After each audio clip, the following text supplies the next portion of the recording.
right. What is up? What is up, everyone? Welcome back to another episode of the Coangler Chronicles podcast. I want to thank you all for tuning in today. Super thankful for each and every one of you that has been tuning into the podcast. A lot of the questions, comments, things like that. I really certainly appreciate it. As you can see today, I am not by myself. I actually have someone else on the podcast with me. I'm not standing here ranting like an old man and holding up a couple of Cincos and crankbaits and talking about Fire Tiger and Green Pumpkin Purple. I actually got someone on the podcast. We're going to chat a little bit today. So as you guys can tell, I'm going to kind of mix it up. I'm going to do some myself where I just do rant and hold up Cincos. Then I'm going to do some ones where we get some information and we share and talk a little bit. So today's guest is none other than BFL angler Jordon Hall. Jordon, welcome to the podcast. Glad to have you here. If you could, man, if you don't mind, tell everyone a little bit just about yourself. Just Jordon, a little bit, maybe like how you got into fishing, and let's go with that. How you got into fishing? Well, thanks for having me on. I'm really excited. It's good to finally be on. I know we've been trying to get our schedules right for last week, so glad it's finally working out. Yeah, for sure. Yes, sir. Yeah, and man, I started fishing probably around 3 years old, if I had to say, kind of pond hopping and stuff like that. We used to have a lake a lot on one of my local lakes here in Person County, and we used to mow. When my dad and my uncles were mowing the grass, I would fish. So that's kind of how I got started into catching bass for the most part. But 26 years old, I grew up on a farm. Just kind of love the outdoors and trying to chase this bass fishing dream, trying to get to the top one day. Man, So, well, that is awesome. That's awesome, Jordon. So I'm gonna share real quick, guys, with you. I actually met Jordon in one of the best places that you can possibly be as a tournament bass angler, and that is in the check line. Okay, that's where Jordon was. That's where I was. We were both in the check line, and then we started having a conversation there, man. And I saw him, and you guys know sometimes you run into people, you can talk to people. Sometimes you give them a nice head nod and kind of keep it moving. But Jordon, nice guy. We got to chatting and whatnot, man. And you see where we're at now. I felt like I had to have Jordon on here to talk to him a little bit about fishing. We talked a little bit that day. We've talked since. We actually fished a couple of other deals. We've seen each other since. So Jordon, I'm glad you're here, man. I'm excited for people to see and talk to you. And like you mentioned about chasing that dream. So we're gonna kind of I'm gonna kind of throw a little bit to you because you told us a little bit about yourself, but I kind of want to play a quick game. I recently started doing this in one of my most recent podcasts where we play a quick game with you,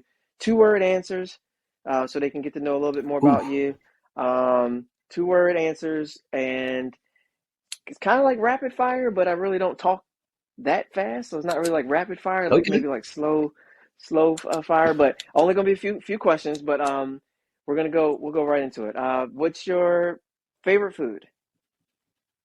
Crab legs. Crab. Okay, that's Crab legs, not see that 100%. one coming. All right, crab legs. All right, there you go. That's good. All right, now hopefully we can still have the podcast after you give this answer. We may have to disconnect. Your favorite football team? NC State. NC In State Wolfpack. college. Oh, yeah. We're in college. All right. Now, Okay. if I had to say professional would probably be Carolina Panthers. Carolina Panthers is probably my OG team.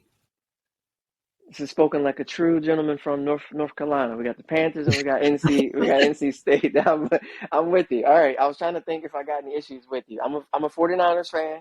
In college football, long as I think Alabama don't win every time, I'm pretty good with any college team there. So I'm pretty straightforward on that. All right, that's not bad. We're still good. Off that comment. I know, right? I know. Yeah, I'm sorry about that, everyone. Yeah, I forgot about that. Yeah, they come in waves. They're a pretty big group there. But I'm just saying, you can't win every year, man. Just give somebody. And they didn't win this year, and they're pretty mad about it as well. So Yeah. that's okay. Now your favorite. We're gonna go to fishing a little bit. Your favorite. You got one bait. You're on your favorite body of water. You're about to go out there and get it in. What's your favorite bait? Your bait of choice? Since you've been fishing since you were 3. That's crazy, but that's awesome. Probably a jig. I think Jig. favorite bait, probably most versatile all around bait, a jig. Jig. All right, Because we you can got swim it, okay. I was gonna see. We got you like can we're swim it. flipping. We thought we spin. Okay, we swimming, I mean, flipping. Just a jig. Just give me if whatever it's jig just I need for that one, day. if it's just one flipping or something, or I would say a round head jig because you can skip it or you Okay. can pitch it. So that's Okay. what I'm gonna I'm say. with you. A ball head style. That That's what I'm works. gonna say. That absolutely works. So I'm gonna say I'm gonna kind of just back up just a tad because I told him I met you at the check line. So we were in North Carolina. We were fishing my favorite body of water in the whole world, which is Kerr Lake.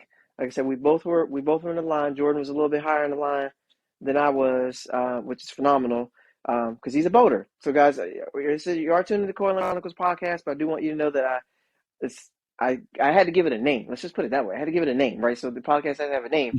But I like to talk to everyone about everything. So I've had several boaters on. I've had Bassmaster, uh, Opens, pros. I've had MLF. Like guys, I've had several different guys on there. So I wanna kind of give the platform for pretty much everyone so we can talk about fishing. Jordan mentioned he's chasing the dream. So when I met Jordan, um I noticed when I looked at your stuff, the first BFLs you were fishing was last year.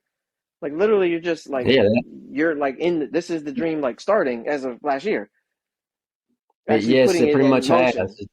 Yeah. Yes, it's been Okay. a Okay. dream, but I finally put up the courage to chase it. Finally, it's Okay. taken. I knew I wanted to do this since I was 18, but having the Okay. Okay. funds and the willpower like to do it and the mindset is the biggest thing to actually chase this. But last year was my first year actually doing BFLs. I wanted to do them in 2020, but things had some things happen, and I felt like I should pass on in 2020. So 2021 is where it 20 2022 is when it really happened.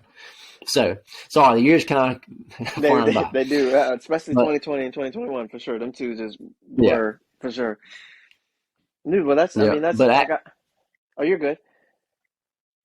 last year was my only my second year fishing out of a boat as a boater. So like 2021 was really my first year fishing out of a boat as like an operator of my own boat and like controlling where I fish. Okay. So 2022 was actually the second year of me doing that.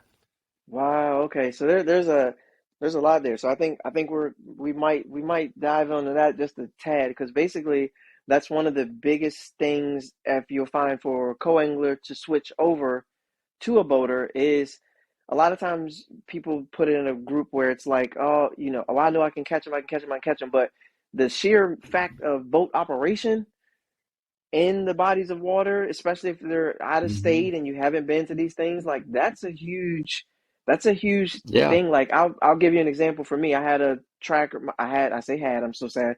I'm taking a moment for my tracker that I had, but I hopefully I got another one coming up. But another boat coming up. But I had it and taking it on different bodies of water. I took a 16-foot tracker out on Smith Mountain Lake with the big waves knocking me around. I had no spot lock. I'm trying to drive, and I'm getting. I mean, the whole time I'm praying. I'm praying.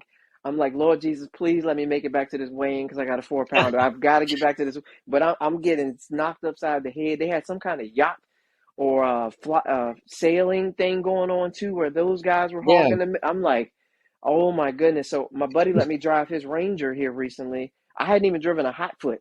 I didn't even know how to operate this hot foot. I'm used to pushing the little thing down on the side. And you talking Yeah. about a hot foot. So people, they ask me all the time, they're like, when are you going to switch the boater? I will. I have no problem switching the boater, but I feel like I said I'll do it when I'm ready. And it just goes to what you're saying. Mhm. Sorry, I said all that to say it goes to what you're saying about Yeah. feeling comfortable with it and getting out there and then managing the boat and the bodies of water. I know how to flip a jig. You know how to flip a jig. Mhm. When I get to the dock, I know what to do. Can I get to the dock, right? Especially on the James River. Yeah. And that's, I kind of was getting there at James River. We had a really tough derby at the James River for the regional Yes, dude. we And it did. was like that run in the morning time where them dudes are all in the line trying to make it out there to the chick, man. If you don't know what you're doing, you're going to leave your lower unit on the left before you Yeah. can get out there. or you're gonna get. That's a I fact. mean, you're gonna be on the side. Like you're gonna be on the side hoping. Mhm. I've done it. I've done it. I did it with a guy who tried to make that run. He got about 17, 18 minutes, and then he looked at me with this look on his face, and I was like, "What's wrong, buddy?" He's like, "Yeah, no, we're done. We can't make it." And he literally, his boat was that was it. Our tournament was over that day. After 17 minutes into the BFL, it was done. And I'm like, "Oh boy." He's like, "Yeah, we're gonna have to troll back," and we just that was it. So if you don't know what you're doing, like you said, you had the dream, you took the steps to get yourself ready for the dream. You went, you competed in the whole season, feeling pretty good, and now you're about to come back in and get after it. Is what I see. That's what we're kind of building towards something, putting all the pieces, Yeah. laying the foundation. So tell us a little bit about that with your operating the boat, how you felt dealing with certain places, getting out there with your boat. We talked a little bit in the beginning about your boat trip. You got a boat that you're comfortable with now. Tell us just a little bit Mhm. about that part. So I have a 2021 Ranger 198P. It's an aluminum boat. It depends on how rough the water is, but other like it, 2 footers, it's not the most comfortable, but it does whatever you need it to do. Okay. Like it floats super shallow. Um, it's really easy to drive. I mean, I don't on my boat. I do not have a hot foot, so I just I still have the throttle on my right side, and I Okay. honestly prefer that, especially in rough water or rougher water, I would say, because if you're hitting waves on a hot foot and your foot comes off just a little bit, you're gonna probably lose a little bit of Boom momentum. boom. Boom So boom. Yeah. yeah, so I like the throttle on my right side, and I know several people that actually like the throttle on their right side, even with having like a 19 or 20 foot fiberglass boat. Okay. So that's something different too. But I know one event in particular that I want to talk about is the Kerr Lake event that I fished with you in. Okay. The fog delay morning. Do Oh you remember how wow. bad the fog? I That was yeah the more. scariest I have ever been in any event in my life, and I've only fished Kerr Lake for about 3 years now. Okay. And I've known it. I know it very well up until you get to Clarksville. And once you go north of Clarksville, I don't know it that well. But Okay. I like to think of it as I know it pretty well. But when they blasted us off that morning, it was okay, for about a quarter of a mile. Then once you get up towards Mm-hmm. Little Nut Bush, it got really foggy, and then it started raining. And with me driving a aluminum boat, you're gonna be a little bit slower than other people on fiberglass boats. Well, I can run about 55, 53, somewhere in there, and Okay. all you can hear is boats going past me, but you can't see them, Mm-hmm. and you can't see lights, you can't see navigation lights, anchor lights. All you do is hear boats, and like they're not flying by me, but I can hear them going past me, Okay. and that was probably one of the oh crap moments, as I should say, operating a boat, because like I've been on bodies of water and it had been foggy, but that day was second to none. You cannot get any foggier than that. No, For you me, it's cannot. like from my driver's seat to the front of the boat, you could hardly see. I mean, it was Nope. just Yeah, you that couldn't. bad. It was bad, really bad. Yeah, I and remember. after we took the turn to come out of Nutbush, or not Nutbush, but to come up to the main part of the lake. My game plan was to run to Grassy. That's about a Okay. 45-minute run on my boat. Well, I got to like Ivy Hill, and it was raining so bad and so foggy. I just stopped in Ivy Hill. I'm like, we're going to go there to Grassy later. We can't make it to Grassy right now, because it was Okay. I just felt it was so dangerous. I felt like every boat I could hear was running past me, and I just felt like we were going to get hit. So I just pulled over into Ivy Hill in a spot that I hadn't even practiced at, and that's just kind of how I started my day. But yeah, but Okay. especially the James River, I practiced there I think 3 whole days, and I made the run to the Chickahominy one day, and it took me like an hour and a half to get down there. And when I came back, it was pretty rough. It was pretty gnarly, and the wind was probably blowing 20. And my little Yeah. aluminum boat was not very happy with me that I decided to come back full speed. My I time bet. in case I decided to go that route. So I kind of wanted to Right, eyeball, right. how long it would take to get back. But also, there's barges, there's big catfishing boats, because the James River is a great catfishing fishery Mm-hmm. as well. along with largemouth. That place is ridiculous. There is fish It in that is. It place is. everywhere. For sure. For sure. But there's also, with fish, there's also a lot of structure as well, as in stumps, rebar. I mean, just anything in the water. Because one of the days I was in practice, it was high tide. I think it was the very first day I was there, so I really didn't know much better. Well, I followed this guy in a nitro. I don't know who it was, just a regular nitro. He cuts a corner kind of tight, and I'm like, well, if he did that, I can do that. Well, as soon as I get to that spot where he turned, I'm going about 52, and I go to about, from 52 over to about 45. And I'm like, what the heck was that? I look back, and it's just brown coming up, mud.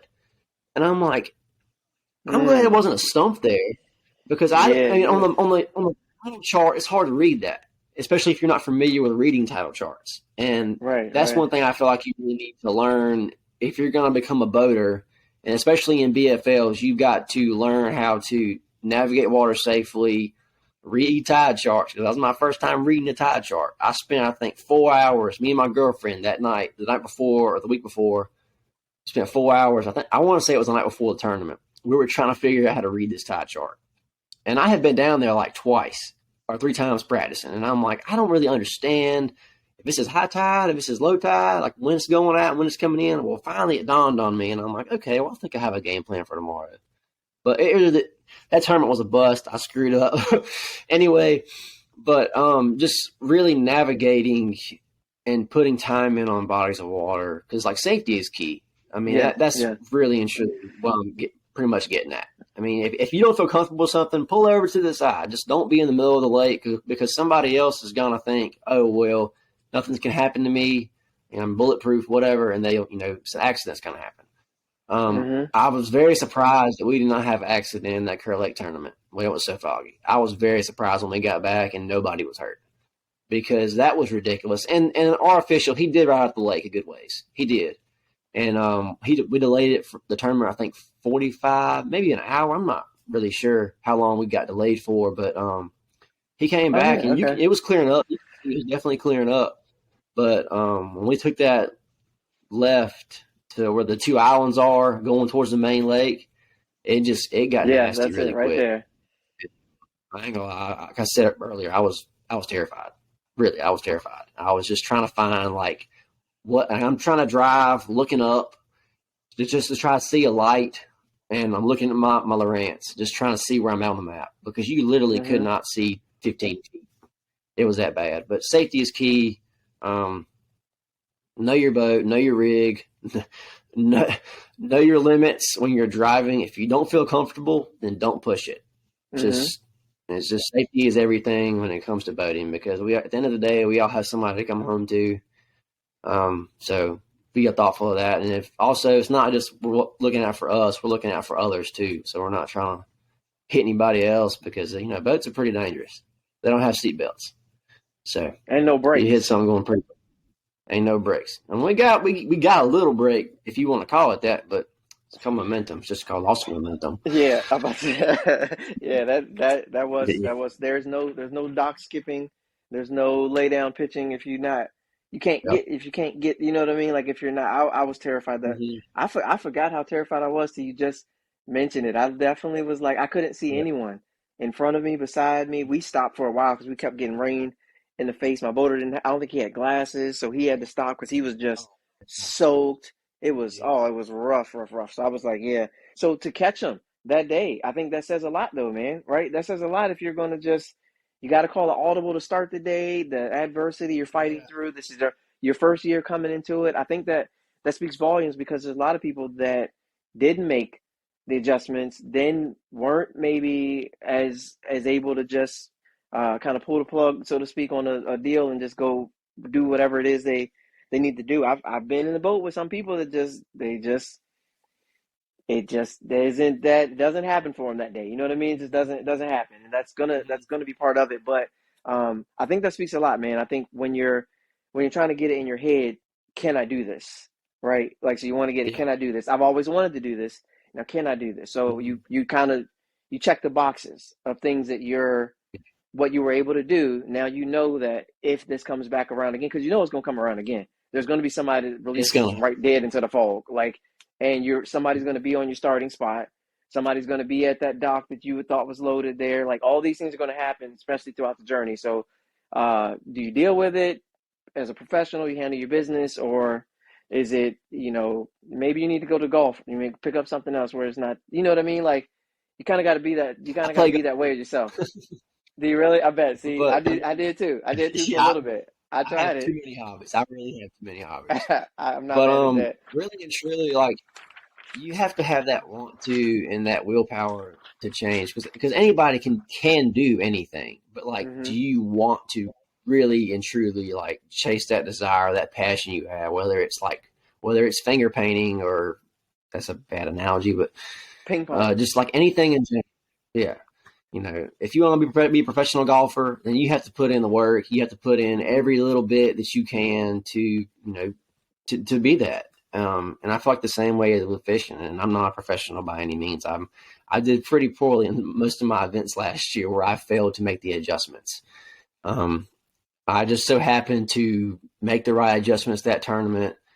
And I fished some other stuff last year, like another trail where we did pretty well in, and we made some, like it was a team trail. We made some pretty good adjustments last year as a team, and we caught a bunch of fish. Okay.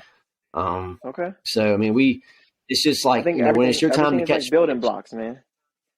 Yes, yep, yeah, for sure. I feel like really and truly last year, the first event I had on Lake Norman, and I kind of got in my own head. I didn't want to change. I was catching fish really good. I was catching some really good spots on Alabama rig, like in Okay. brush piles. And I'm like, okay, well, like if I can do this, and I went down there and practiced Wednesday, Thursday, and Friday, tournaments on Saturday. On Thursday, I think I had 18 pounds of spots on Thursday, and I marked like 30 something brush piles, and they were all loaded with fish. Okay. And it was still relatively cold. Water temperature was like 53, 54, 55. But what I had to do, like on Wednesday, I found some of the brush piles, and I caught, I think, 1 3-pounder on Wednesday. I didn't think anything else of it. And then Wednesday, I went out there, and I was just scanning and stuff, and I was like, I've seen a bunch of brush piles, like a bunch of like decent sized brush piles. Okay. So I went out there on Thursday, and I got hung up on the Alabama rig, and I started throwing it more and more and more. And then, I was like, after about 15 fish or so, I had 18 pounds.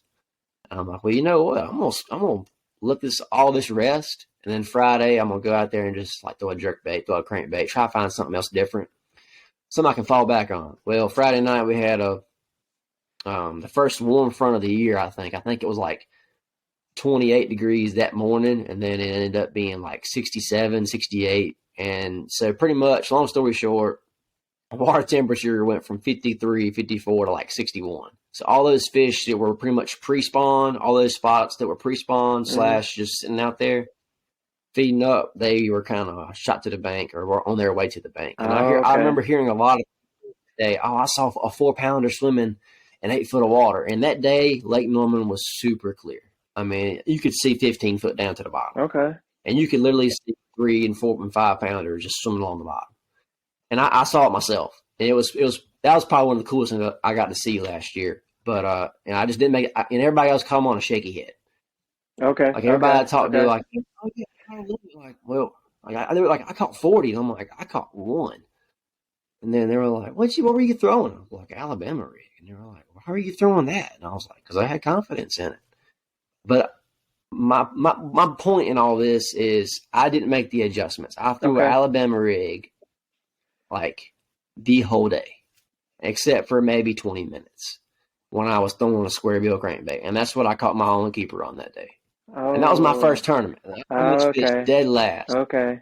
So that was kind of a kick to the groin, I could Yeah. say. Yeah. For my first event, I was pretty confident. After Thursday, I was like, oh, yeah, I'm gonna do good. I told my girlfriend, yeah, I think I'm gonna do pretty good in this tournament.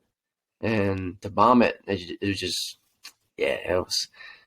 I love that lake. It is beautiful. I can't wait to go back and catch some giant spots. But I shot myself in the foot that tournament, and I felt like I had a few fall events too that I failed to adjust. That's one thing. Hopefully this year I can get better at is adjusting to those, to certain conditions, and Okay. to not get hung up on one thing or two things or three things. And you always hear about confidence in fishing. Like, if you have a confidence bait, you should throw it. Well, sometimes it's okay to not have confidence in a bait. Like if you get a gut feeling like maybe I should go throw a swim bait 25 foot of water, like a single swim bait instead of a ball, like an Alabama rig, maybe you should go try it. Or like I know we had a fall event at Kerr Lake this year. Nobody was catching anything. I mean, it was very, very slim. I didn't catch a fish until like 1:00. But I just felt like, I kept seeing fish chasing bait, chasing shad at about 25, 30 foot. Well, I probably need to go imitate a shad somewhere in 25, 30 foot. So I found a group of fish, and I actually caught 2 or 3 doing that. Okay. I only caught one keeper in that group, but it's just like, even though I only caught those 3 fish, that's something that I haven't done the whole day prior. It's like you have to adjust, and sometimes stepping outside of your comfort zone, I feel like is really the best way to learn, especially being in must be my 3rd year, but my 2nd year, I mean, I have a bunch of experience on the water and just fishing in general, but I'm not, I don't know everything. So trying to learn those little tiny differentiations in baits and where to catch fish and how to catch fish. I mean, it's all. I'm gonna say fresh. That's the way I'm gonna say fresh. Okay. If that makes sense. It does. I think it definitely. But it definitely does. Fishing is tough. It is. And if you don't have, like I said, if you don't have the willpower and stuff, I mean, once you get that willpower and the want to, you can do it, no problem. But getting there sometimes, like if you have a bad tournament, and I say it myself all the time, well, I sucked that tournament. I don't know how familiar you are with Brian New. He's a Bassmaster guy. But his slogan is like, "Don't suck don't today." Suck. That's it. Yeah. So I didn't suck today. Adopted that myself. Yeah. I'm like, so my girlfriend will say, "How'd you do?" And I'm like, "Well, I sucked." She's like, "Don't say it like that." And I'm like, "Well, I did. I mean, I'm not like being hard on myself, but I want myself to know that I suck, and I need to make the right adjustments next time to not do that." Right. But yeah, man, last year was a grind somewhat, but I had a few decent events, so I'm very thankful for that. Absolutely, man. There's definitely some good takeaways there. Like I said, and you're working towards putting some pieces. And I think it's no better time to develop that confidence in something than in like a high pressure situation. Now that's locked in. You know what? I pulled out that swim bait now. Oh, that swim bait's that's getting pulled out again. Now you add that to the Alabama rig, to the shaky head that you already had confidence, to the jig, which actually brings us to our next point. We're gonna actually go here. I did some hard work today for this podcast. Okay, I tried to go above and beyond what I normally do because I want to make sure that this is very special. And I put in some hard work here. I went and did some drawings for us to kind of lead us right into that bait for confidence here. So we're gonna start, and hopefully this is visible to you. But we're gonna go right to the thing. So I'm putting you. And just for everyone listening, I want you guys to know that this is not something that we actually planned on doing. I'm literally pulling this up, but it fits with what you just said. So I just want everyone to know that because this actually, I told you when I met Jordon, I knew he was a good dude, man. So we kind of got a good little deal going. So I actually worked out a drawing here. You're in the tournament now. We're on. we're on. Let's say we're back at Norman. This is you in the Ranger right here. I believe that's a Mercury on the back. I don't know. You can't quite see the Mercury on the back. We're at the dock. You see, so it's Mercury. We have an angry homeowner, so that might come into play with what your choice is. But I need everyone to know what you might be throwing at this particular case. We're at the dock. Jordon just pulled up. He got there. It looks good. Tournament's kicking off. What are we throwing here? We're trying to. I like on my podcast to give everybody some information that can help them go forward. You gave them some great stuff before. We're gonna keep it going. What are we pulling out here? We got an angry homeowner. We want to come in. We want to catch some fish, but we might got to change our approach a little bit. What are we thinking? All right. Well, honestly, I actually have a certain trailer I like to throw for this situation, but home lake, there's a lot of docks, and I love skipping docks. It's what Okay. I love to do. I'll do it year round if there's deep enough water. Um, but in this case, like normally I would skip either a half ounce or a 3/8 ounce jig, depending on how deep the water is, how clear it is, how muddy it is, whatever. I Okay. would probably skip if it's a really, and most of the time I'm going to have two jigs tied on, and one's going to be a half ounce and one's going to be a 3/8 Okay. at all times. The All 3/8 time. is for like lighter, like for like skinnier bushes. A half ounce is going to be for like heavier bushes, lay downs. It Okay. depends on how thick the stuff is. It depends on my stuff. But most of the time when I skip, it's going to be a 3/8 ounce jig. Okay. Especially because I like to get really close to the dock. Okay. When I Okay. skip. One of my favorite trailers, just in general, is a Z-Crawl Junior. It skips really well. It's flat on both sides. But if you take a Demiki knockout bug, I don't know if you're familiar with Demiki very much. The Mickey, yes, but not the Um, knockout bug. so if I wish I would have known this, I would have brought some up here. But It's it's all a good. very big. It's bigger than a missile baits D-bomb, like the Oh, original okay. size. It's bigger than that. Okay. But if you take one of those and cut like a little bit of the side, it's got like all kinds of appendages on it and two big, really big flappers. You can cut the flappers in half and kind of cut the appendages off the side of the bait. And it's a fairly wide bait. I'd probably say it's 1.5 inches wide. You put Okay. that on the back of your jig. If you hit a pontoon, it will not sound as loud. So Really? that's what I'm saying for that. Oh, okay. And I don't care Okay. how angry the guy is that on the lake, or he or she. There you go. Look, I was gonna say you were saying a jig, and then you were saying it was bigger, and I was like, wait a minute. I think we just went straight for let's make the homeowner call their special number that they dialed, the direct line. But you explained it. You were like, all right, we're gonna Well, we got it. So it makes it so if another it dings. point is, sorry, go ahead. No. I'm just saying if it dings, then you in this case you're it's not going to be that, and then you guys hopefully turn this angry homeowner into a non-angry homeowner, and then you guys can be friends and just hopefully jack a 4 pounder and get on about the I night. ain't, There you go. I ain't gonna lie. I mean, I don't really run across a whole lot of angry dock owners. Most of the time, Sure.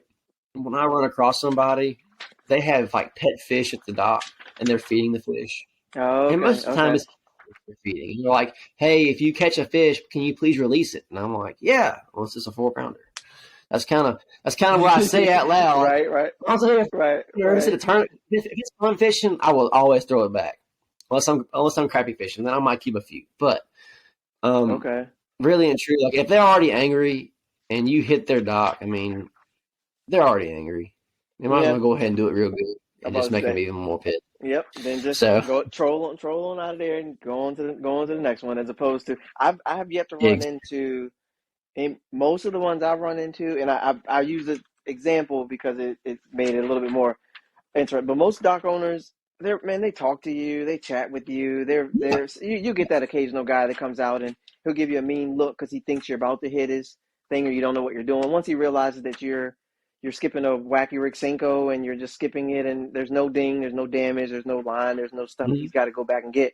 He don't care, man. They'll keep it moving. But there are the one time. So I want you to know I'm not done yet. I had more pen ink and I had more paper. So I got Ooh, another one for you. This one's right up my alley. I think it's right up both of our alley actually, but and there's no side people here. I don't know if I did a good job on it, but I tried. So this is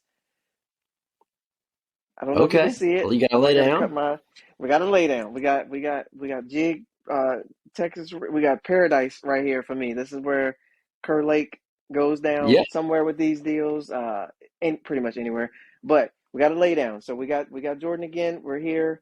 We pulled up. We eased our way in. A few yards out. We're easing up to the lay down. What are we throwing? What are we throwing to lay down to get this 6 pounder to come back to the tournament weigh-in scales with us? yeah. It depends on wind condition for me. It depends Okay. on how far the lay down comes off. If it's deep or shallow. Okay. If it's like a lay down that's like 5 foot or 6 foot at the end, and it stays 4, 5, 6 foot, about the last 3, 4 foot where the trunk of the tree is. I'm probably gonna throw a crankbait of some kind, like on my first Okay. cast, and I'm gonna run Okay. it all the way down the tree. And it also depends on how thick the tree is as well. If it's a lot of branches on it, I probably won't throw a crankbait. I'll either throw a spinnerbait or a jig or a Texas rig. It depends on what I think is what I'm on that day. It depends on if I'm feeling Okay. confident or if I'm not. Okay. Um, but now, if it was like a section of trees, I would definitely throw a jig. But if it was one lay down, um, it would just have to depend on like wind conditions. If it was a Okay. little windy, if it's a little windy at all, I'm probably throwing a spinnerbait right smack dab in the middle of it. Just because like I can flutter that spinnerbait real quick. I can burn it real quick. I can let it sink. I can yank it. I can make the blades flash real quick. I mean, you can fish a spinnerbait a few different ways. Think of it as like a swim jig. I mean, you can burn it a little bit. You can, I know you like a spinnerbait, so there you go. We love throwing a spinner bait. I will throw that spinner bait, and then in this same scenario, I'm throwing a mess out that spinner bait. But it's Mm-hmm. this one's a little tricky because there's so many moving parts on this one, and it kind of goes to the uh, mindset, the approach, the practice, the work, the things that you're putting in, whether Yeah, because there's been some days where throwing up in here ain't nothing, but catching them out here on the end of this tree, like if I got the yeah, branches out there, I'm burning my crankbait right there. I'll throw a jerk bait close up to mm-hmm. it, let it sit at the edge and suspend right there. Man, there's so many different. That's why these things Yeah. they're phenomenal. I mean, there's so many choices. I Mhm. love it. Bass fishing like best friend. Especially if you have like a really clear fishery and it's a laydown. You really, and honestly and truly, it's kind of underrated, but you can't beat a shaky head on the end of those laydowns. Mm-hmm. Because think about it, a bass is an ambush predator. It's going to get any easy/decent meal that I can. When I say that, it's a little bit more in depth to that. But like it can be a 3 or 4 fish there, and you might not know that. If you have live scope, you might can see them because they blend in a little bit to the tree. But if they move just enough, like if you could throw a crankbait past into that tree and you get them like get at least one to come out just a little bit, and you're like, okay, that's a fish there. I can throw back in there, and even if it's not a largemouth, I mean, you can at least throw a shaky head or even a drop shot, like or what's it called? Not a drop shot. It's the same exact setup, just heavier line. Flip shot. You can throw a flip shot in there. That's what I call it. Oh, like the And you can throw not power shot, flip shot, might be a power shot. I call it a flip shot because flip I shot. do that Okay, actually a lot when I'm fishing docks, like on deeper docks. I'll just take okay. the drop shot rig.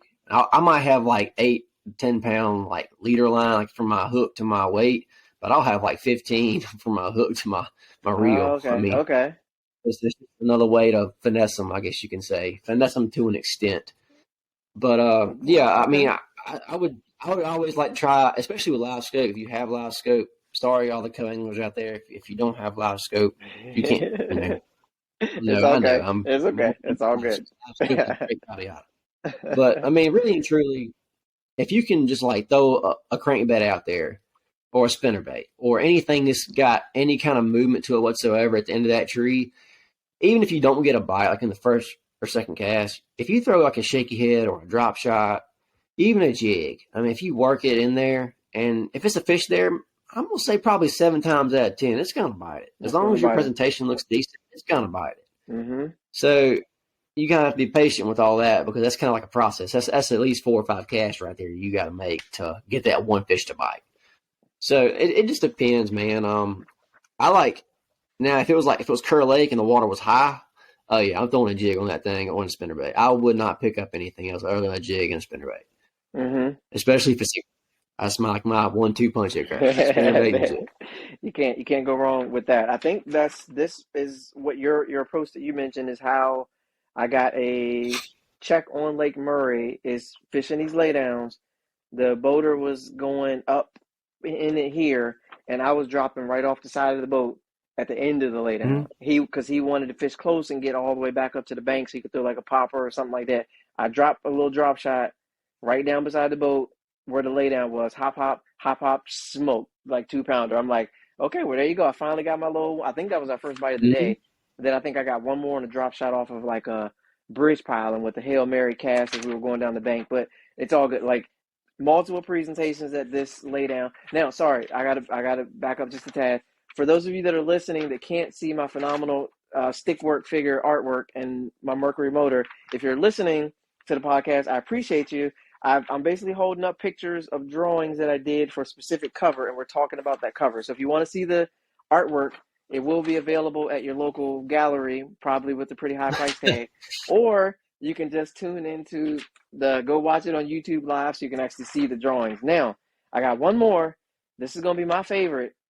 Well, all three of these are probably going to be equal because I've caught giant fish off each and every one of them. But this is, of the two that I just mentioned, this is probably most people least favorite. If you like the first two, you probably can't stand this crap. But I love it. I absolutely love it because this is what I live and breathe. This is what everything that I see right here is. Grass. That's hydrilla and milfoil. If you can't tell, they're clumped together. We got a little clump. I don't know what either one looks like, but I did my best. And then we got some shell or something in between. We got the hole in between, and then we got the good looking grass, and then we got you over here. I may have positioned you on top of the juice. I think Back it up a little bit, yeah, so I can see it a little better.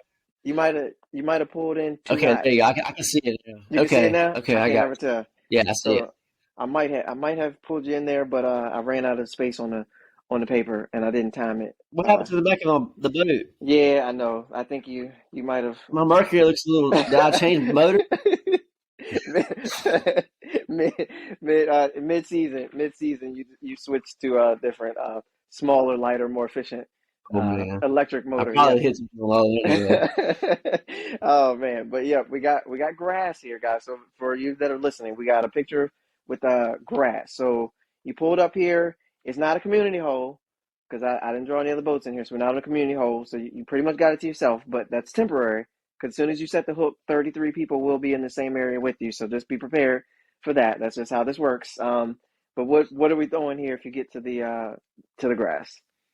What do you like to throw? How deep is it right here? Oh, we're on the Potomac. We ain't in 5 feet at most, 3 to 5 feet. We ain't even. We in 5 feet? Yeah, we probably maybe two, maybe five. Five at the deepest. 5 feet. Okay. If it's 5 feet, I don't know. You can throw a rattle trap in there, I guess, if you want. But around where I live and where I fish a lot, there's not a whole bunch of grass because they spray it off like every year. So a lot of the hydrilla and stuff. I mean, there's some on one of my local lakes, but they sprayed it very heavily the last few years. So I haven't got a chance to fish much of it. But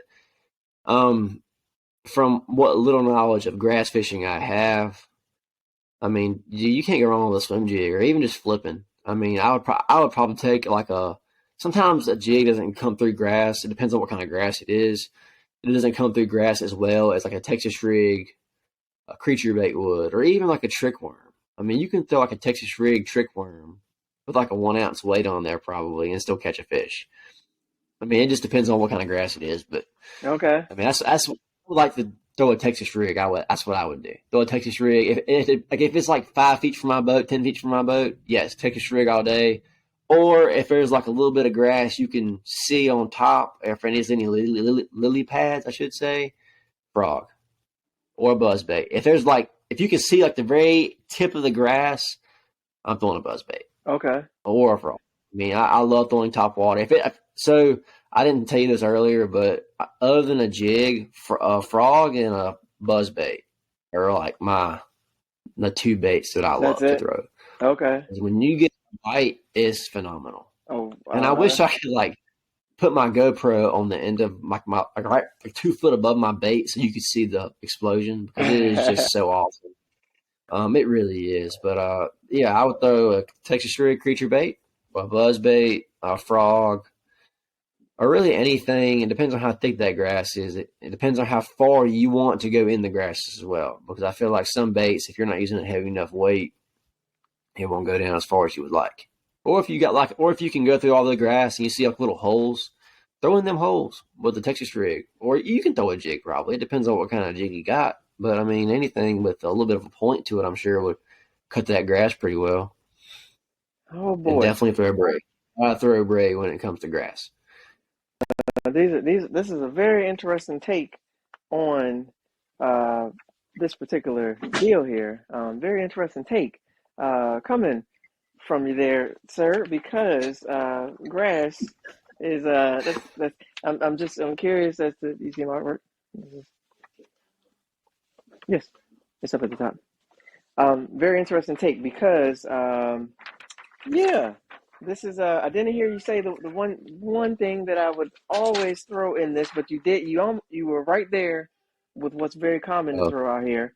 Very oh common yeah. was that that's I believe you said a swimming jig, and you said a the swimming like a worm, the one that you can swim through with the heavier weight. It's always interesting to me to hear different approaches from different parts of town to where when you come, because I gotta you can throw the jig. You can definitely throw the Texas rig. All of the things that you said would work. The rattle trap would, I think, if it's down a little bit further, maybe. Yeah. But the main thing that most of us throwing out on this Oh, is yeah. I that know what you're frog gonna you say. mentioned. I know what Thank you're gonna you. say. You're gonna say chatterbait. we we just about chatterbait and a Cinco, man. There's literally the only two things you got to bring to the Potomac, Yeah. and you pretty much can just go ahead and call it a day. Chatterbait and that Cinco. That's curious because honestly, what I did is exactly what I told you, and told everyone else that we all should be doing. Is I listened to what you said, and I'm going to try some of the stuff that you said because you looked at it and you ran it through what you were Hmm. thinking, and I think what you're saying, I'm pretty sure. I don't know if you remember watching. It was one of the Johnson brothers flipped the jig in that Potomac River grass and jacked the absolute life out of these. I mean, dude, 4 pounder, 4 pounder. He Hmm. was crushing them on a jig. So 100% worked. I wasn't sure. If I talk to any river guy out here, they'll tell you 100% just throw a Cinco. You don't even need to bring anything. They'll bring a Cinco, Yeah. whoop your butt to death with green pumpkin Cinco, and that's all they'll bring. Now, how they rig it, you ain't gonna never find that out. I've got it, but they ain't gonna never tell you how, because you'll be like Cinco. All right, sure, I'll throw a Cinco. They ain't tell you if they did a 1/8 ounce weight Texas rig. Were they wacky rigging it? Did they Nico rig? You ain't gonna get none of that. Yeah. They're just gonna keep beating you and take your money for the whole season. But this deal, I had to learn that because I kept thinking Cinco. I'll try, and I was not getting the Cinco fish like everybody else was. Then I finally got a couple pieces. I basically trial and error. Just try a bunch of different stuff till you figure out which one to Yeah. fish. And each night they'll sometimes eat the Texas rig, sometimes the wacky rig, sometimes they only want a white frog. And I'm sitting there throwing the mess It's out the Cinco, and the dude's just whacking them on the white.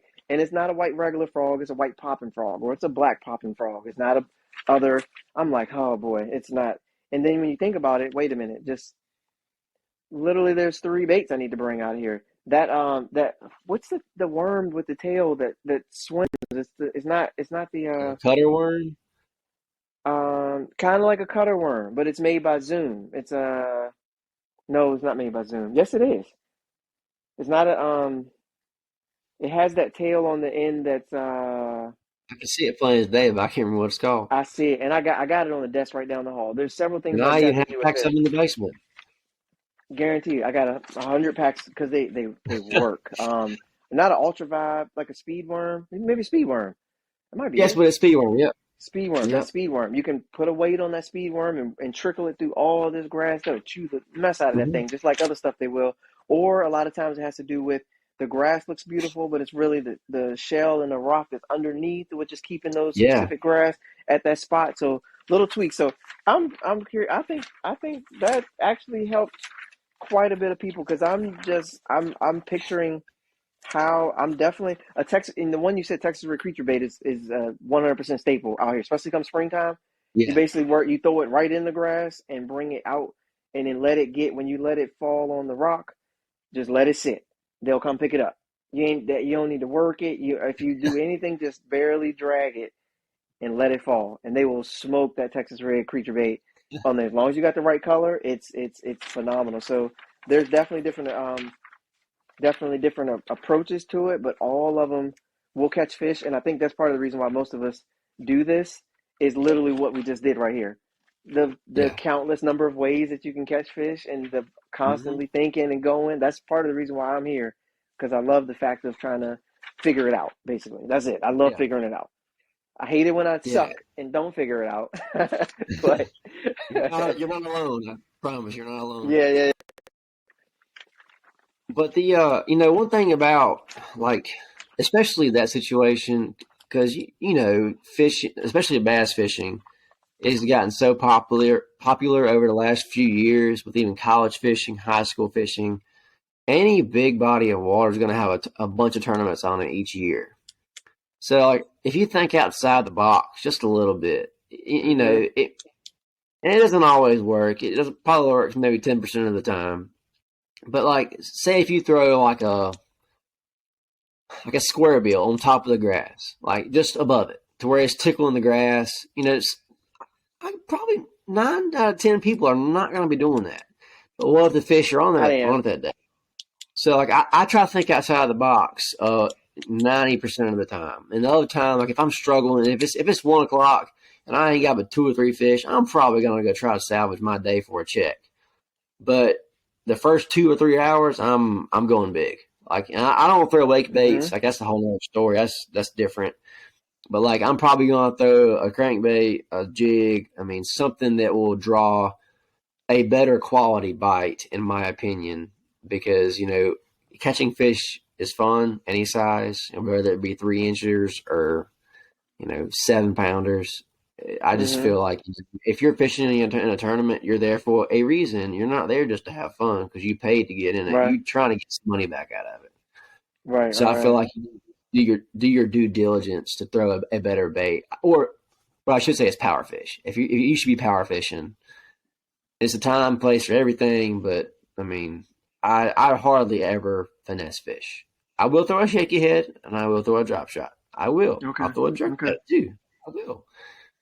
Do I like to? No, not at all. I got you. Yeah, the biggest spinner bait I can, the biggest jig I can, and that's one thing I can touch on for a quick second. Like I don't, and when I go to tournaments and stuff, I don't catch a lot of fish in practice. Like if I catch 2 decent fish in practice off of one bait, I'm probably gonna like ride around for the next 3 hours and try to find some very similar stuff what I caught those fish off of. And sometimes it'll work. Sometimes I haven't got on the juice.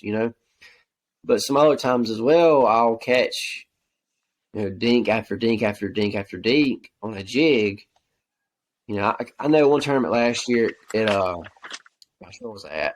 I was at Mayo Lake in Roxford, North Carolina. That's where I'm from.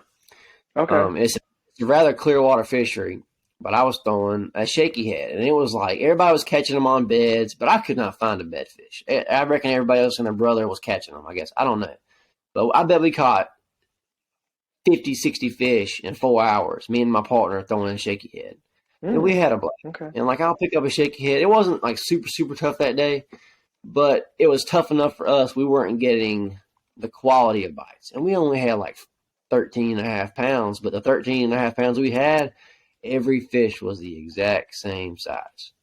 And that's where I think also like finesse fishing can hurt you to an extent because I feel like if you finesse fish enough like throughout that day, you might get lucky to catch a big fish, right place, right time, timing deal. But also, I feel like if you don't try to power fish just a little bit for that extra big fish, you might not catch it. Like that one day that we fished at Mayo, if we would have had a 5 pounder, we would have finished with a check. But we didn't have a 5 pounder. We just Okay. had like 2 3/4. I think we had like one right at three or something like that. It was like 13 and a half pounds. It was something stupid. But it was a crazy day. Sorry, I'm kind of getting off topic now, um, You're all right. No, I'm with but you on that in that regard because I didn't even realize that, and I think I may have said it in one of the videos I did when I went fishing at Kerr the first time when I ended up winning that tournament. I've always, from being a co-angler, I always tend to I start big, but then I got to finesse at some point because I'm not gonna come back with nothing. So I know I'm pull out a drop shot. I'll make like 10 casts with every bait that I got, and if I'm not getting bit, I'm pulling out a drop shot or a shaky head because I'm not gonna get smoked today. So I'm gonna do what I got to do at that point. But that's just what I'm. That's just. I mean, I've been in the boat now with I think 3 or 4 different guys who ended up winning the tournament, right, or at least top 5 in the tournament every single time. So I've seen what it takes to be successful behind those specific people, and then what they do, and then being in the boat with Ike Anelli when he catches 20 pounds. I couldn't flip that same creature bait that he was flipping on the James. I couldn't do that, man. I wasn't gonna get none of them. I tried my one chance. I had my chance at that 4 pounder. I set the hook on my little shaky head, my little wimpy stuff, and he left me. He smoked me. He burnt me up and left me there, and I was all bent out of shape. I didn't know what happened. But the one tournament that I did actually win, to me, I didn't think I was fishing that big from the back of the boat. I didn't think I was going that big. I was throwing a 1/2 ounce spinnerbait all day. And I'm like, holy cow, that's probably one of the biggest things I probably could have been throwing as a co-angler from the back of the boat. And that's what I had Yeah. 4 or 5 fish in the first hour and a half. I had like 4 or 5 fish. I missed one. I mean, they're tearing up this big giant spinnerbait, and my boater was throwing a chatterbait and a topwater. He was mixing up different stuff, but like that day I didn't even in my brain I wasn't even thinking swing for the fences. I was just trying to. I'm used to that spinnerbait. I like it. If I pick up a spinnerbait, the first one I pick up is a 1/2 ounce. I don't even pick up That, a 3. If I go straight for the 1/2 ounce me and the too. big 6-inch blades, and I'm like, to me that felt normal. I throw a mag draft now. The mag draft is like an inch bigger than a Senko. A mag draft to me is like throwing a Senko now. I'm just throwing the mag draft. I don't really. They'll smoke the mag draft just like they will the Senko. It happens all the time. When I go to a pond, I'll pull out the mag draft first. That's just me now. Like that's just my brain. But I started fishing throwing a drop shot first. Like Mm-hmm. for years I only threw a drop shot and a shaky head. That's it. I was blown away when I got a jig fish. I was like, whoa, you can catch them on this too? Like this is. I Yeah. thought I had to finesse them all the time. So it's just. Um, I try to tell people. I know co-anglers aren't fishing for the same as the boater fish. I know they're doing a different thing, but there's co-anglers that consistently win, and them jokers throw frogs all day, man. They throw buzz Yeah. baits all day. They Yeah. either win or they zero.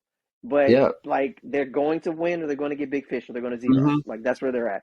And real quick, Jordan, while you respond, I'm going to move slightly because I am in the room where people are going to sleep, and normally I'm good with that. So if you see me moving around here, I'm just going to take a little detour of our thing, and since I got it on the tripod, hopefully people aren't moving too much. But my apologies. You were saying. But man,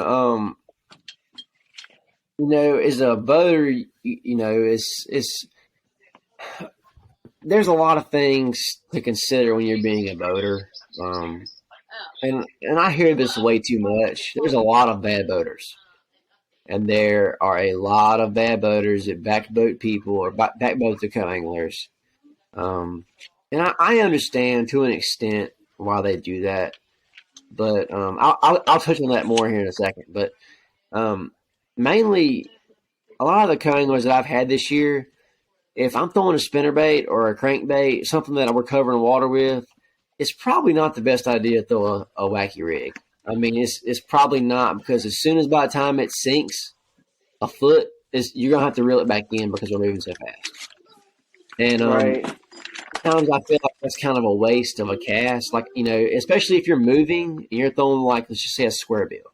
You're throwing a square bill and I'm not, especially with me, I'm not going to parallel a bank if I have a co-angler that day. I feel like it's rude of me to cut the co-angler off. So I consciously, I can't do that. Okay. Now in certain cases, I'll do it by accident, but I don't mean to ever mess up the co-angler on purpose. But like a lot of guys, my tip to a co-angler is, if you're going to fish behind a boater that's throwing a square bill, throw a spinnerbait. If he's throwing a spinnerbait, throw a square bill, throw a chatterbait. Give some other kind of presentation than he's throwing or he or she is throwing.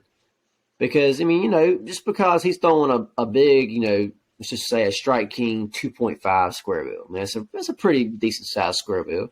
If he's throwing Mm-hmm. that, she's throwing that, and you throw a white chatterbait back there, that chatterbait might look bigger. The fish might be a little bit lazy that day and want that bigger meal for that one time to feed. I mean, you just don't know Mm-hmm. what the fish want. But now, like, I understand, though, on the same concept, I had a guy. I'm not gonna say his name. I probably should, because he definitely deserves a shout out for catching this giant fish. But we were fishing at High Rock. I want to say it was June, and I was actually on some decent fish the last day of practice. Not a whole lot of fish, but the fish that I was catching was like 3 pound, 4 pound fish. Okay. Well, the first 30 minutes, I think I catch like 5 shorts, and I'm like, well, dang, we're catching fish, it'll be okay, whatever. Well, we go around this one little bend, and this is like, I want to say it was like late June. So it's relatively hot for High Rock. Have you ever been to High Rock Okay. before? I have this past year. It was my first time. That place can be good, but it also can be very dangerous. I should have said that in the very beginning segment because there's floating logs, there's floating docks just floating everywhere. Anyway, this guy, he was 18 years old. I mean, he's fresh out of high school. I mean, I think he's actually, yes, he was going to college, or he had already been to college for 1 year or something like that. And he had fished with some friends for the last few years and whatnot. And he throws this popper, and on my graph, you can see the bottom. I mean, if you look outside the boat, you can see the bottom. On my graph, it's all dotted up, as in really, really shallow. I have my shallow water, depth, emergency, whatever you want to call it, to where you can see on your graph, it'll light up as red. Okay. If you have maps or something like that, you can pick the color of shallow water. Well, I don't have CMAP, I have Navionics, but mine's all dotted up. And if it's less than 2 foot, it's dotted all up with red dots. So Okay. on mine, it was dotted all up, and I'm like, man, I'm throwing a spinner bait. If I throw it up there, it's going to be dragging the bottom before I even know it. I won't even have time to reel it. Well, he makes a bomb cast, and it's probably a good 70-yard stretch of just nothing but really shallow. And I wish I would have cast up there because it's biting me. It's been on my mind a whole lot the last probably 3 months just thinking about it. Gotcha. Okay. And he's this plopper, and he hasn't caught anything on it all morning. He throws it, an absolute bomb of a cast. It's every bit a 60-yard cast. He launched it. And he just one plops, and I hear all of a sudden and I'm like, "You hung up, bud?" He's like, "No, I got to go." And it jumps up, and I'm like, "Who?" And I was like, "Where did it bite at?" He said, "All the way up there." And I was like, it's the middle of June. It's hot as blue blazing outside. Why was that fish up there? And it wasn't even shady right there. It was sunny. It's just But he had the idea. I was throwing a buzz bait, so I was covering a little bit of water. But he had a popper. He was moving it a little bit. He was working that popper pretty aggressively, to be honest. I think it was a popper. It might have been a walking bait. I'm not 100% sure. But Okay. he had a 6-pounder. I thought it was a 3-pounder when I netted it. I'm like, that's a good 4-pounder, dude. And he was like, really? I'm like, yeah, I think so. Then we go to the weigh-in line, and he's like, I can't remember who the tournament director was. Steve Sizemore was the tournament director. Okay. He was like, you fish? And the guy before him was a 5-pounder. And I'm like, dude, yes, you know that is a big fish. And Steve's like, he said he doesn't want to weigh it. I'm in the front of him. I've already weighed my fish. I'm like, weigh the fish. Weigh the fish. It was. So I felt so stupid for saying that it was a 4-pounder. And I'm like, dude, I'm so sorry. I called it so small. I'm so sorry. But, you don't have to what I'm pretty much getting at is he caught a really good fish doing something that I wasn't doing. And you don't have to always follow the quote, I guess you could say. Like I said earlier, if you're throwing a crankbait, if the boater's throwing a crankbait and the coangler's throwing a Senko, it's a waste, not 100%. As long as you can maximize your cast to the fullest extent. If there's a little stump that the boater didn't hit, yeah, throw you a Senko in there real quick. It won't take but 5 seconds. As long as you make a good cast, I feel like that's one important thing a coangler has to be good at is casting. If you cannot hit your target, because if you're flying down the bank, if your boater is flying down the bank, absolutely flying, and you can only make a few good casts here and there, you need to maximize your target, your high percentage play. Hit it because the boater's probably going to hit it too, but you really just have to take a chance, and even if you're not comfortable with it, you got to take that chance. It's part of it because if you don't take that chance, then somebody else might have done that 2 miles down the lake and it paid off for them and they got on some kind of deal. And I think one of the guys at that High Rock tournament, he was a co, and he caught more than anybody did, even the boater side, by 3 or 4 pounds. I'm pretty sure. Okay. I don't remember. I think he was throwing a frog, and the boater was throwing something else different. But what I'm pretty much trying to get at is you don't always have to throw a fast bait, even though I feel like you should, just to give yourself time more. If you're going to cover more water, you should also throw a fast-moving bait. but it also doesn't hurt to throw a Senko or flip a drop shot, even if it's for like 3 seconds. I mean, Mm-hmm. as you maximize your cast, hit your targets, make a really good, I wouldn't say educated guess, but I mean, just make a good cast. And you're probably more than likely, if the boater does not catch that fish, you're going to catch it if it's a fish there. So, I think that's very important with that casting, because there's been some derbies where I'm just like, it's better to make three quality pitches than yes. 173 into oblivion. But Yeah. it's funny that you mentioned Brian New earlier, because I had the last guest that I had on here was talking about Brian New from the back of the boat as a co-angler. He's one of the best co-anglers that ever held a rod as a co-angler. This dude is an absolute stick from the back of the boat. And he was fishing with this guy as a pro, and the guy, everywhere that the pro would cast, Brian New would always cast on the opposite side of the boat. And Hmm. every time he would cast on here, Brian New would cast on the opposite side of the boat. So if the boater decided to get off the bank and go out deep, he would go up to the bank, and then they're like flip flop. But he said that um, I was like, I don't know if I can do that. I'm gonna have to pitch at the stump if I see the stump. After you get to the stump and the stump shows up in my light, I'm gonna have to pitch at the stump, because that's where I Yeah. get my fish at. But he was like, Brian New, that was just his thing, and I mean, he cashed a ton of checks at that. I don't know if that was maybe his early on philosophy. Maybe he switched up after a while, but his thought was that there's fish everywhere. There's always fish in the water. There's fish somewhere. I think there's okay. So if all the fish were out there, I have a feeling the boater would probably just fish out there, right? So some fish is up here. So like, you know what I mean. So and you Yeah. gotta he was comfortable doing that. So since he was comfortable doing that, that's what rhythm worked for him. I found myself with all the tournaments that I fished, and all the ones that I've done well in, I I never did well if the boater was pitching up. Did you stay in the podcast the whole time? Do what? So I don't know I how did. I I did. got exited out of my own podcast. That's so weird. I have no idea what happened there. Yeah, I saw. I was like, it's the Coangler Chronicles, and I'm like, Oh my well, goodness. we're having some So technical that happened to me difficulties. in the last one. I was like, I I think did like a short monologue that I have prepared for any awkward situation. So I did a short monologue during the last time that happened. So I don't know what happened, man. I didn't have. Did you tell some jokes or something? You have some jokes? No. Okay. Oh man. So yes, I think we were talking about the co-anglers, the side and the front. I think some definite great tips there. I feel like you can.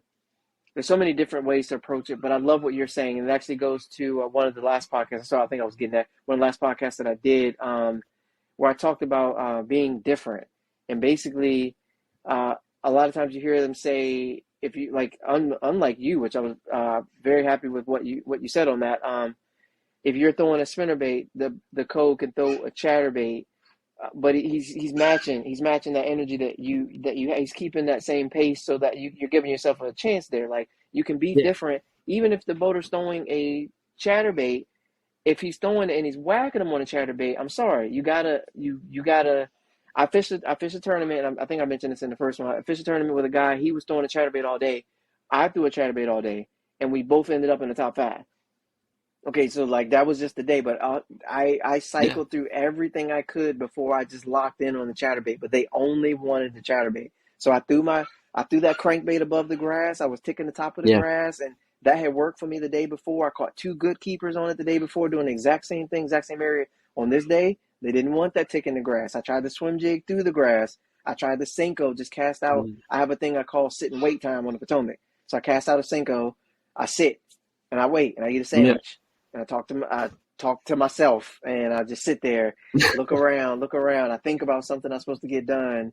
Then I go to pick it up and hop, and usually there's a fish on it by that time. After I took like 20 minutes, if I just let it sit, that's what I do in the Potomac all the time. You'll see all of us just cast out and just sit and be like, okay, so I tried all of that. Nothing worked. They just wanted this chatterbait. They wanted coming through the grass. My boater was throwing it, but I tried it at Kerr after I had all hmm those spinnerbait fish. My boater was catching them all on a chatterbait.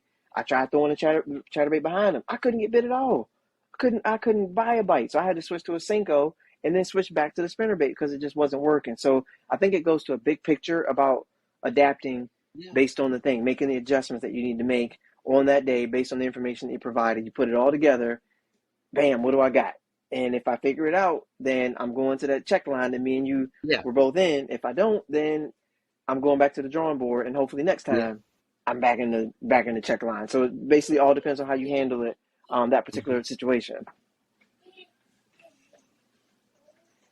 You really have to like adapt in reason. And what I really was trying to get at with everything by saying like you can throw a spinner bait. Like if I'm throwing a square bill and you're throwing you're throwing like a spinner bait, you can 100% you can do that by all means. But maximizing like your casting and stuff like that, that's really important. But what I'm really trying to get at is like if I'm throwing a square bill and you take us, we're running down a bank that's got, some laydowns, not a whole lot, but it's more of like a flatter bank with a stump here and a stump there. 9 times out of 10, if it's not a whole lot of like cover, the boater's probably going to hit majority of it. And if you're just blind casting with the Senko, that's doing you no good whatsoever. Can you catch a fish? It's possible, yeah. As long as your line's wet, you can catch a fish. But like that's where the whole adapting and reasoning comes into play. Like if through a spot with a moving bait and your coangler's back there just casting a blind spot, like nothing's there, throwing a wacky rig Senko in 25 foot of water, like what good is that going to do you? Just like kind of use like I had one guy this year, super awesome guy, and I had a great coanglers all year. He was a super awesome guy. Like you could tell at one point, like he was kind of getting fed up with losing fish, and he would just start making like really bad choices. And so I tried to hint at him a little bit, like, hey man, why don't you pick up what you was throwing earlier?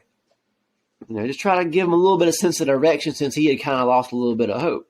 Well, about 5 minutes later, he hooks this giant fish.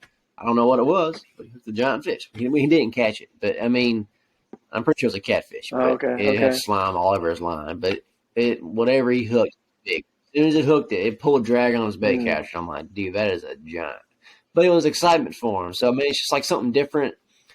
But really adapting and reason, especially for co-anglers, like don't waste your cast. Unless you got a backlash, you're trying to get a little bit of that slack out. I understand that, but don't waste your cast. Because you might be going to the juice and you don't even know it. Your boater might not even know it. He might go right over top of it. And I know once this year I did. I went through a spot and a dude followed me and caught 3 cubes right behind me. And me and my co went through it and didn't catch nothing. So, I mean, like, one thing, you be locked into one thing too much and adapt all the that's reason. Perfect. So definitely some good stuff there. I do want to, we got one last part because I want to thank you, Jordon, for coming on. I certainly appreciate it, and I'm pretty sure everyone that tunes into this podcast appreciate it. There's been some really good information. A lot of people that listen are either doing really well, trying to do really well, just started, got no clue what they're doing. It's very helpful to hear perspective from someone that's done it for a year, got some things in their head that they want to switch up, and then come back at it and see if they can knock it out of the park again. So I feel like that really is going to be helpful. I want to give you a moment as we kind of wrap things up here, though, to obviously to get on the water, to keep this thing going, to keep chasing. There are some things that allow us to be able to do that. So I want to give you a second here to talk a little bit about, if you guys are listening and you haven't tuned in, I need you guys to go check out Jordon's Instagram page. He's making some reels. He's taking you along with him on some of these journeys, these fish catches out here, things like hook set that I don't know how the fish haven't flown over the boat when he set the hook, because he be putting the force on. So I want y'all to check these out, man, because I seen he got that rod bending over there pretty nice. I want you guys to check that out. But tell us a little bit about for your upcoming season, where they can find you, what trail you might be fishing, just in case they want to say hey, say what's up to you. Send some hey guys, I'm gonna tell you like this: only send some positive stuff Jordon way. If you send some positive stuff his way, no junk. Send this up because Jordon's trying to get somewhere, man. So y'all encourage him to get somewhere and keep pushing. But where can they find you at? Like what trail, and then who keeps you on the water, who you partner, sponsor, things like that you may have for this year. Tell us just a little bit about that. So I'll be fishing the Piedmont Division BFLs this year. was in the North Carolina division last year. I felt like, I have a local trail that I fished with a really good friend of mine. So we're going to fish this trail again this year. That's called the Five Alive Team Trail, but I'm pretty much fishing the Piedmont Division BFLs and the Five Alive Team Trail. And that's kind of like a Kerr Lake, Falls Lake, Jordon Lake, Hyco, Mayo, and Lake Gaston. That's so nice. it's got quite a few different lakes in it this year. And that's really good. Also, I need to give Kevin Shepard a shout out because he runs a great trail. It's about 60 to 80 boats, I think, last year, every single tournament. He has contingency money for several boats, Phoenix, Triton, Nitro, Ranger. Look it up. It's called Five Alive Team Trail, and it's run by Kevin Shepard and his wife and some of his friends, awesome. and they do a phenomenal job.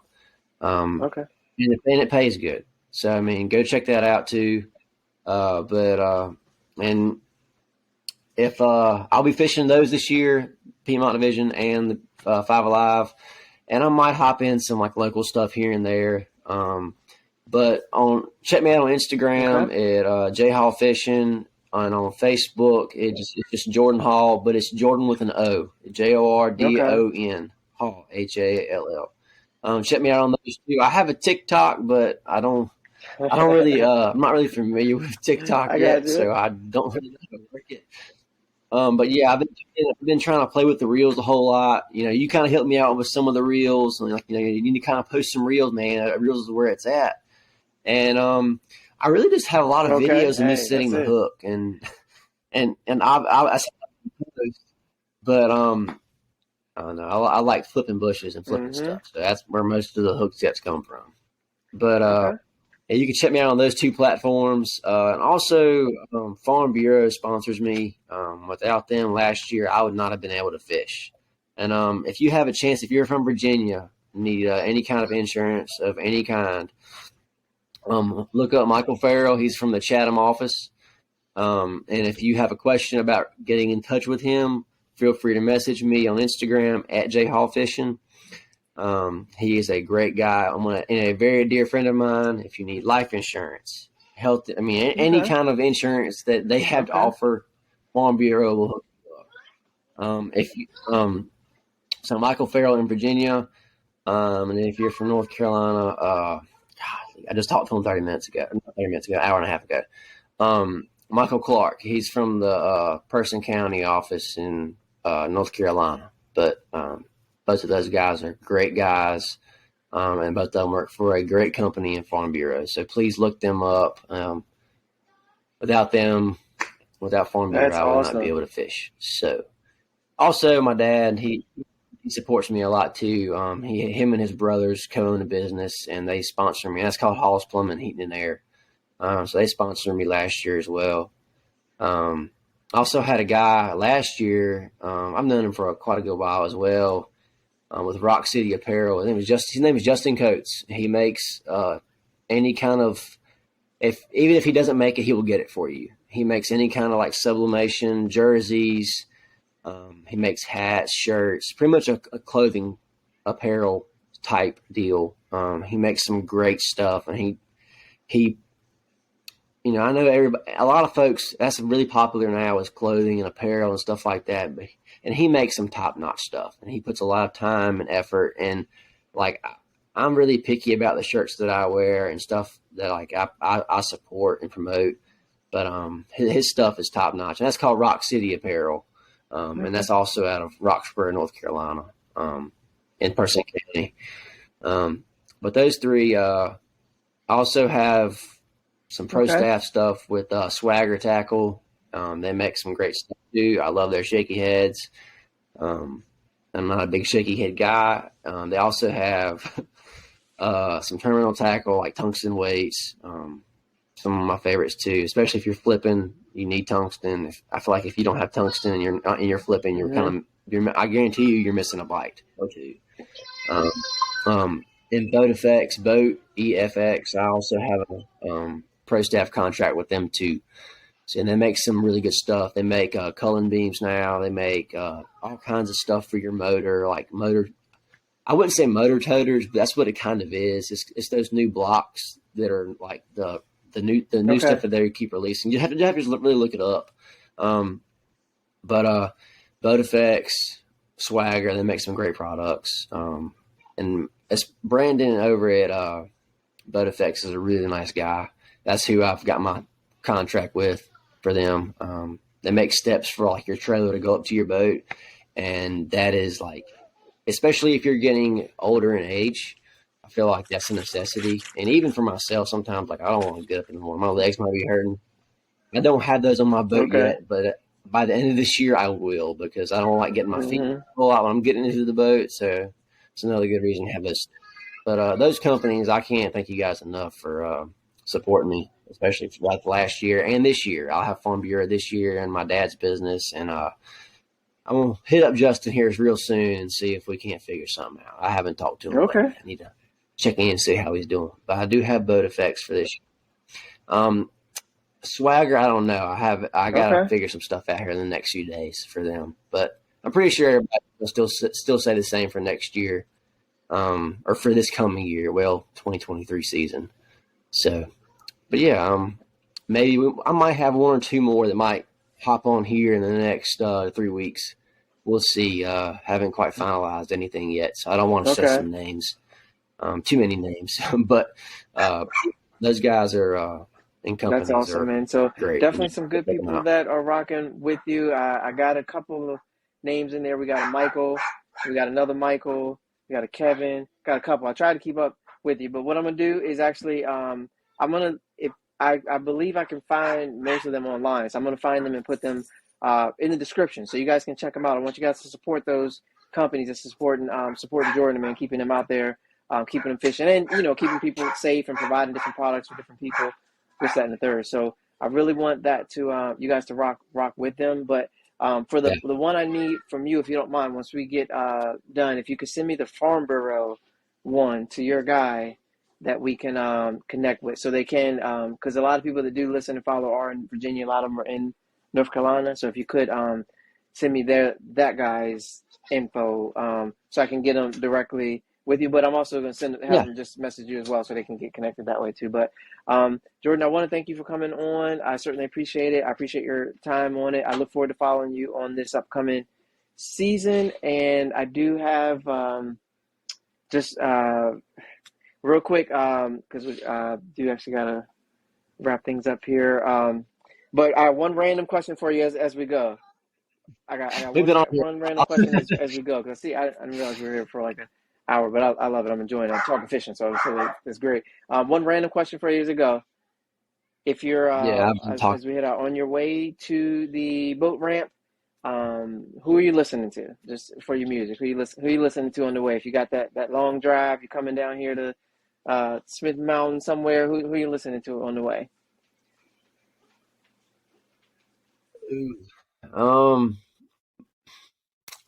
If it's like the last 30 minutes of the drive, I will probably play one song on repeat. And it might be like Rockstar by I can't remember who sings this song. It's just on my playlist, and I don't remember who sings it. I'm gonna try to look it up here real quick. I think it's like Dem Boys or something like that. I can't remember. It just no, it's not the baby. It's golly, I can't remember who it is. But I listened to that one. Anything kind of like, I wouldn't say anything, but okay.